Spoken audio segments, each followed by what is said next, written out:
They can't operate with consistency in ports that are 42 feet deep unless you're in high tide and they're fully loaded. What are we talking about? What don't we understand? What more do we have to know in order to generate the kind of economy that this nation deserves?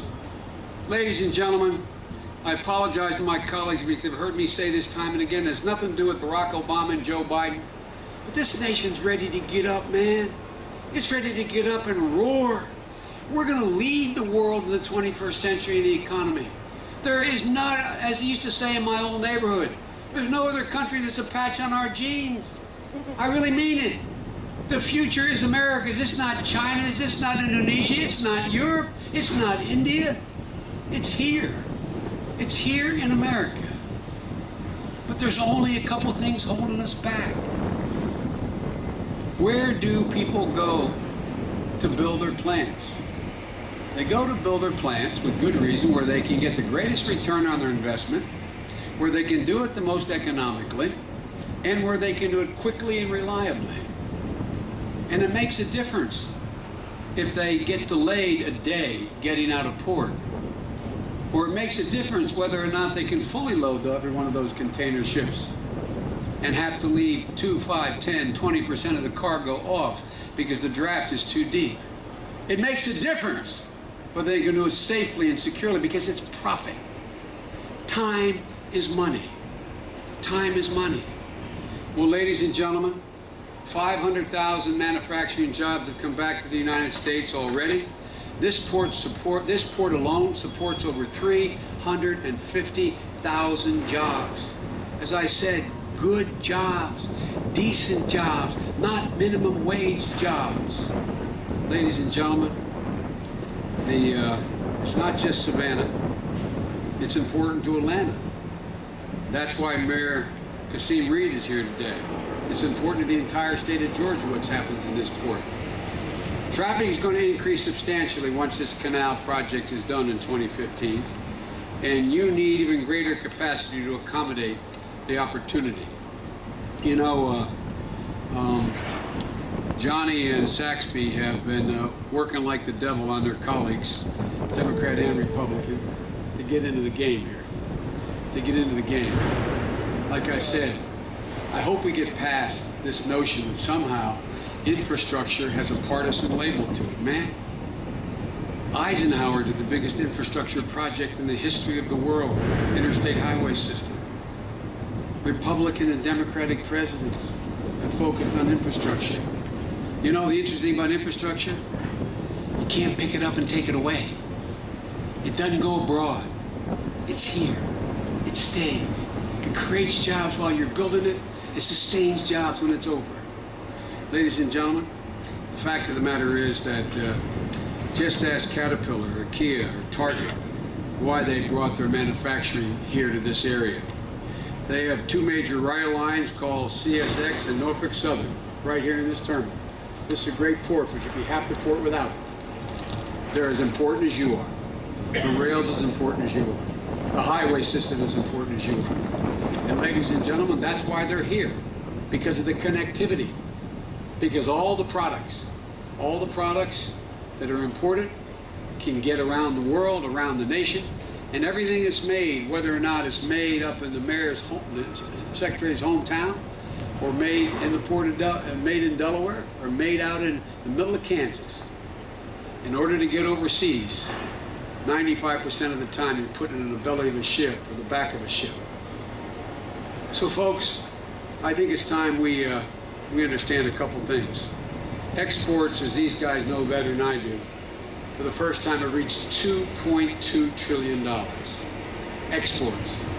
That means it's made in America, and that means an American is getting paid to make it.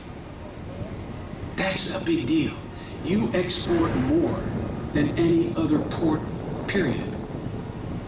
You are the soul of, that's why so many jobs. And look, the way in which we've always been a nation that's been a maritime power. that becomes increasingly important as trade increases.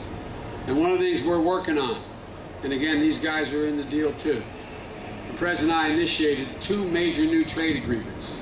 One is the Trans-Pacific Partnership, putting together Latin American countries, South American companies, all the way to Japan, Indonesia, Singapore. Why? Because we know we can outcompete anybody if the rules of the road are fair, if it's a level playing field. And so what we're doing is we're putting together everyone from Bolivia and Mexico to Indonesia and to Singapore and Japan in this new trade agreement. But here's the deal. There's certain rules of the road. It's got to be fair trade. And that's what is starting to work. You're reading the paper, if you're a foreign policy junkie, China is beginning to think they may have to join. Because when it's an even deal, as I told President Xi, and Saxby knows I know him pretty well because I think I spent more time with him than any foreigner in any country. I spent 10 days with him at the request of President Obama and then President Hu, the president of China. 5 in China traveling and 5 here. As I told him, understand, we are a Pacific power. That is not going to change. We are a Pacific power. And ladies and gentlemen, you know that old joke, he said, why do you want to see China grow? I said, it's real simple. We're not being nice to you. We want you to grow. I said, you know, there used to be a bank robber. He's a pretty interesting guy. He said, obviously this is translated simultaneously. He said, I used to be a bank robber named Willie Sutton. And all the straight-laced foreign policy guys said, where the heck is Biden going with Willie Sutton in foreign policy? And I said, he was a bank robber in the 20s. And I said, they once asked Willie, why do you rob banks? And Willie looked back at me and said, because that's where the money is. Well, let me tell you why we want Europe to grow, why we want China to grow, why we want Brazil to grow. Because that's where the customers are. A level playing field, competition is written into our DNA. We can outcompete anybody in the world. That is not hyperbole. That's the history of the story of this country. But we need the most modern infrastructure in the world to be able to accommodate that. And it starts here, right here in Savannah, Georgia. So ladies and gentlemen, you owe these 2 guys an incredible debt of gratitude. They get it. They get it. And they're both respected on both sides of the aisle in the administration. So we are going to get this done, as my grandfather would say, come hell or high water. We're going to get this done. So folks,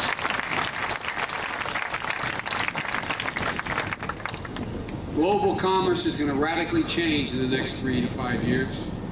And Savannah, that launched the first transatlantic steamship, is also going to be the port that fires the biggest shot around the world, saying, we're ready, bring it on, we can handle it. So thank you all very much. You're a great bunch of people. Again, thank the longshoremen. As we say in the Senate, excuse the point of personal privilege, I wouldn't be in this job without the longshoremen, so I have a special fondness in my heart for you all. So thank you all very, very much. God bless you, and may God protect our troops. Thank you.